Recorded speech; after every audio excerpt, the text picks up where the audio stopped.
You know, Paul Sperry is a great investigative reporter. I remember when he used to write on economics, New York Post, and other places. Really cutting-edge stuff. Really good thinker. I don't know why I haven't had him on the program in recent years, but Paul Sperry, you've done fantastic work on this group, CAIR. You've been at it for a while. People are not paying attention to what's happening to our country. Tell us about this group, CAIR, and tell us why it's basically had a free run of this country for 3 decades, if you would. Well, CAIR is located, their national headquarters, just 3 blocks from the U.S. Capitol building, and yet they are the U.S. front group for Hamas, the designated terrorist group. And the FBI knows this, and Justice Department knows this. And they're doing virtually nothing to shut it down. And we've been blowing the whistle on this group for the past 15 years. And we even went to the FBI after the Hamas massacre, and we asked FBI headquarters, hey, you cut off formal ties to Hamas in 2009, and you said to the Senate that you're going to do this until they could resolve whether they continue. There continues to be, I'm reading the quote from the letter, continues to be a connection between CAIR's executive director, Nihad Awad, and Hamas. So I asked the FBI's National Press Office, this is last month, I said, hey, you've had 14 years to resolve this question. Is Awad still representing this dangerous terrorist group or not? And the press official I worked with hemmed and hawed for about 2 days about possibly giving us a statement, and then they finally just punted. Isn't this shocking, Paul Sperry? I mean, this is an enemy within. This is an Islamist organization. This is a group that's under the umbrella of the Muslim Brotherhood. They go on about a caliphate that they want to create. They embrace terrorism. You know about that Holy Land Foundation case and the wiretaps that took place and the text information that came out. This guy, Awad, was in that meeting with these other Hamas bigs, and they formed this organization for the purpose of influencing America and for the purpose of advancing the cause of Hamas. And when you look in our schools and you look in our streets, they have succeeded, have they not? Yeah, so just to back up a bit, back to the early 90s, CAIR was founded for the sole purpose of supporting Hamas. And that is well documented in FBI wiretaps and court testimony by their counterterrorism agents in that Holy Land Foundation case that you mentioned. And Holy Land was another front group for Hamas that pumped $12 million into Hamas, the biggest terrorist fundraising case in American history. And they did that for Hamas's so-called martyrdom operations against Israel. So CAIR, Council on American Islamic Relations, sounds like a benevolent group. It's not anything but. CAIR was named as an unindicted terrorist co-conspirator in that case. But they weren't indicted, even though the FBI had evidence that CAIR funded Holy Land Foundation, collaborated with Hamas leaders at a secret meeting that FBI agents wiretapped that was held in a Philadelphia hotel. This was back in the early 90s and mid-90s. Awad was at that meeting, by the way, Nihad Awad. And it was there that the idea of founding CAIR as a front group for Hamas was hatched.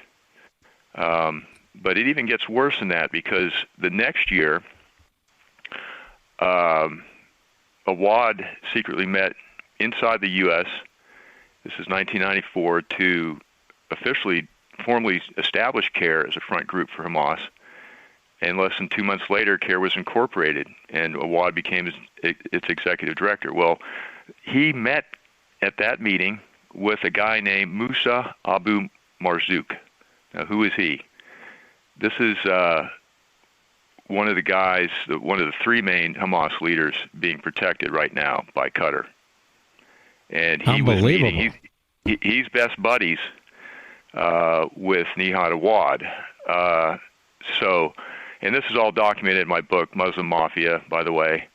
Marzouk is now a fugitive terrorist wanted by the FBI for funding past Hamas attacks that also killed Americans. And yet this guy, Awad, is connected at the hip with him, correct? That's your point. Yep. And so, we asked FBI headquarters last month if they're investigating whether Marzouk, this Hamas leader, he's a billionaire. He's over there living large in Qatar, in Doha. If Marzouk had any communication with Nihad Awad, the founder and executive director of CAIR, if they had any contacts in advance of the October 7th massacre.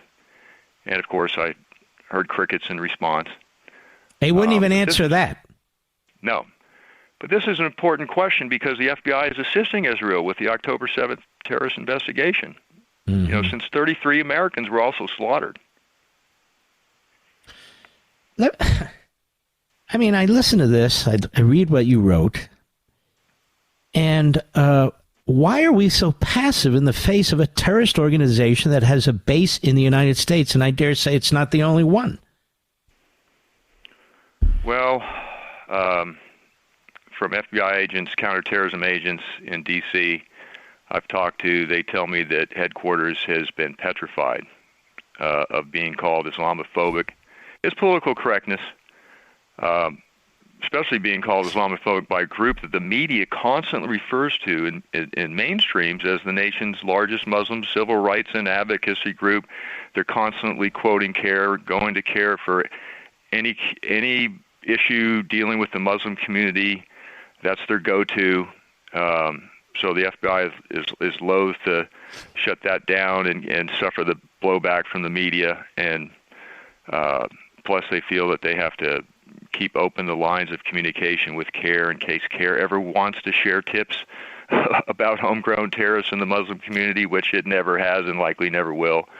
And the third reason is the FBI also gets information about anti-Muslim hate crimes, Islamophobia from CAIR, even though those reports are typically exaggerated by CAIR. Like other Hamas data. Well, with Paul Sperry, Real Clear Investigations, you write in your piece in November, in part, this. Among other things, the book revealed that CAIR employed violent Islamic terrorists and then supported the terrorists behind the scenes even after they were convicted. It also uncovered an influence operation against members of key Homeland Security committees in Congress that included planting CAIR operatives in congressional offices. Internal CAIR documents laid out a plan to elect dozens of pro-Hamas Muslims to Congress. CAIR even started holding Muslim prayer sessions each Friday in the basement of the Capitol. Muslim Mafia, that's your book. This seems to me to be way over the top for any organization to conduct itself this way.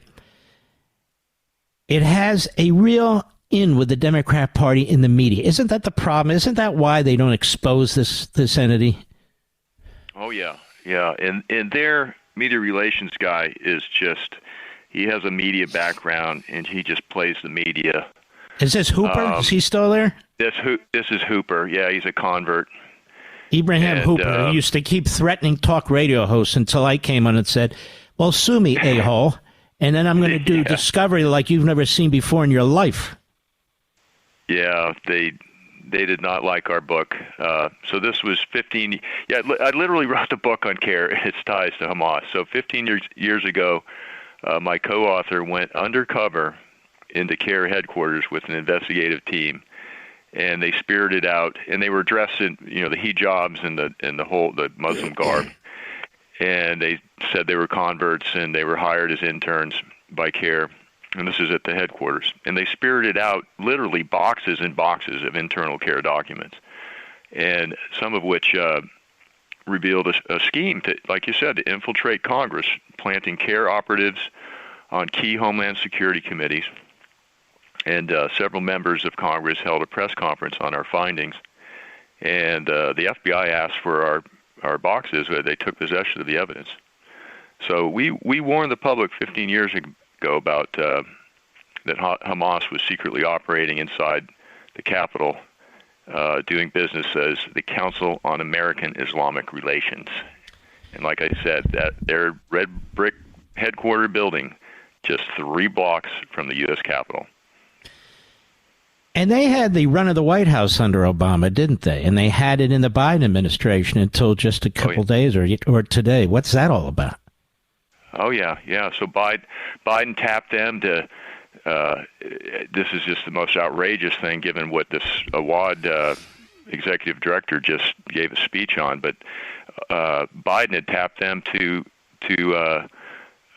snuff out his anti-Semitism across the country, and be part of this outreach on issues of hate crime, and put them on a panel.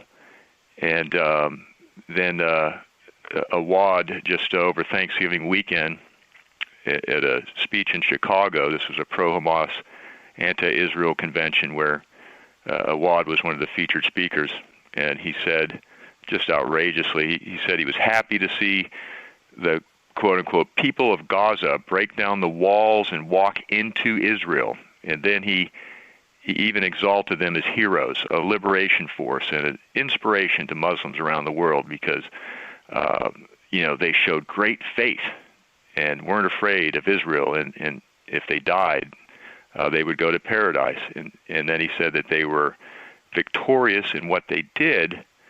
And it was clear he was talking about Hamas, basically inciting this Muslim audience in Chicago. And this is what this guy does. He also helped organize that massive anti-Israel rally in Washington after the attacks. I notice on their website they're involved in organizing a lot of protests all over the country. You indicate they have offices all over the place, right? Yeah, they've got 35 offices across the country, and they're in 27 states. And they are one of the main reasons that anti-Semitism is spreading across the country like wildfire, because they go into all these campuses and rally these kids against Israel, saying apartheid state, genocide. And like I said, they were one of the main organizers of that massive D.C. rally that was held right after, just in the aftermath of the October 7th massacre. They have a role in Democrat Party conventions. They have a role in political campaigns. As you say, they're often invited on TV news shows as experts, as the largest Muslim civil rights organization. No, it's the largest Muslim terrorist supporting organization in America. Nobody ever voted for them to be the Muslim group in America. And I'm just really appalled by this, that the Federal Bureau of Investigation will kick down doors and send their SWAT teams to nonviolent people on January 6th. Nonviolent people. And when it comes to this organization, they sit on their hands and act like nothing's going on. Something is wrong. Is it at the top? Is it with the director? Is he that scared? Exactly. Well, speaking of FBI Director Wray, he's been warning us that Hamas and its allies, he has said that repeatedly in his congressional testimony, and its allies are in fact, and he said allies inside America, are in fact a threat to this homeland, not just Israel. Well, there's no bigger ally of Hamas in America than CAIR. And yet the FBI has done virtually nothing to shut it down other than suspending community outreach with it. And he keeps warning you and me and the rest of the people, what the hell can we do about it? I mean, he's the guy that's supposed to do something about it. And if they're coddling this group, which is the point of the spear here. Let me tell you something. Your work has been so important. Your book from 2009, we're linking to it, ladies and gentlemen, The Muslim Mafia. It's from 2009, but it is completely relevant today. You can get it on Amazon, and I encourage you to do that. And Paul Sperry, I hope you'll keep writing, because I'll keep reading from it. Well, my pleasure, Mark. Anytime. Thanks for having me. God bless you, sir. Thank you.